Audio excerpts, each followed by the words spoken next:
Hai, jumpa lagi dengan seri belajar BIO. Belajar biologi itu oke, bersama Memlis. Kita sudah tiba di bab yang terakhir materi kelas 12 ya. Bab 9 tentang bioteknologi part yang pertama. Jadi ada video lanjutannya nih. Apa itu bioteknologi? Merupakan pemanfaatan organisme, sistem, atau proses biologis untuk meningkatkan potensi produk dan jasa yang dihasilkan suatu organisme. Ada dua macam, ada bioteknologi konvensional dan bioteknologi modern. Apa sih bedanya? Bioteknologi yang konvensional itu sudah ada sejak lama ya, sedangkan bioteknologi modern berkembang sejak struktur dan fungsi DNA ditemukan. Kemudian bioteknologi konvensional menggunakan langsung hasil yang diproduksi oleh mikroorganisme, sedangkan yang modern menggunakan organisme untuk memperbaiki dan meningkatkan kinerja genetik organisme.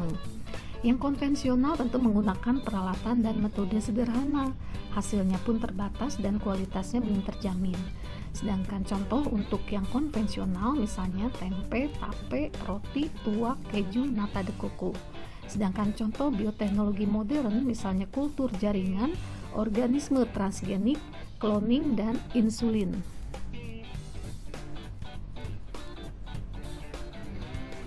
Selanjutnya perkembangan dari bioteknologi ini ada 4 macam. Pertama, bioteknologi untuk produksi makanan dan minuman. Kemudian bioteknologi kondisi non-steril. Contohnya pembuatan aseton, butanol, etanol. Bioteknologi kondisi steril, misalnya pembuatan antibiotik, asam amino, asam organik, vaksin, dan lain-lain. Dan yang keempat, bioteknologi generasi baru, perbaikan strain organisme untuk industri teknik DNA rekombinan bersama-sama dengan fusi protoplas memungkinkan pemrograman yang baru dari sifat-sifat biologis organisme. Lalu penerapan bidang bioteknologi. Pada apa saja? Pertama, pada bidang produk makanan dan minuman.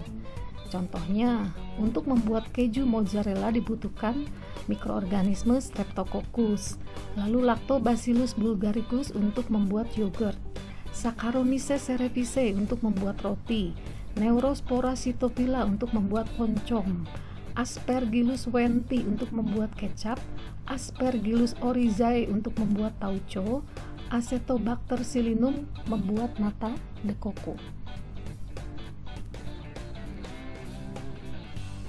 Yang kedua, penerapan di bidang industri. Berikut ini nama produk beserta mikroorganismenya.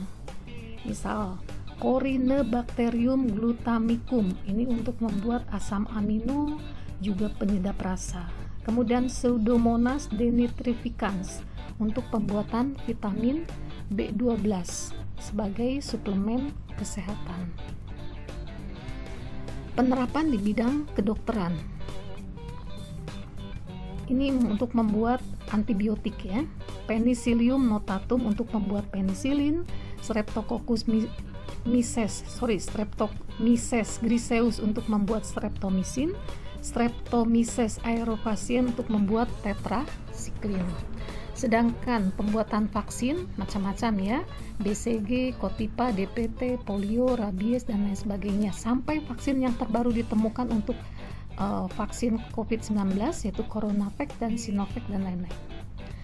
Interferon, sekelompok senyawa antivirus yang penting dalam pengobatan kanker. Penerapan di bidang pertanian.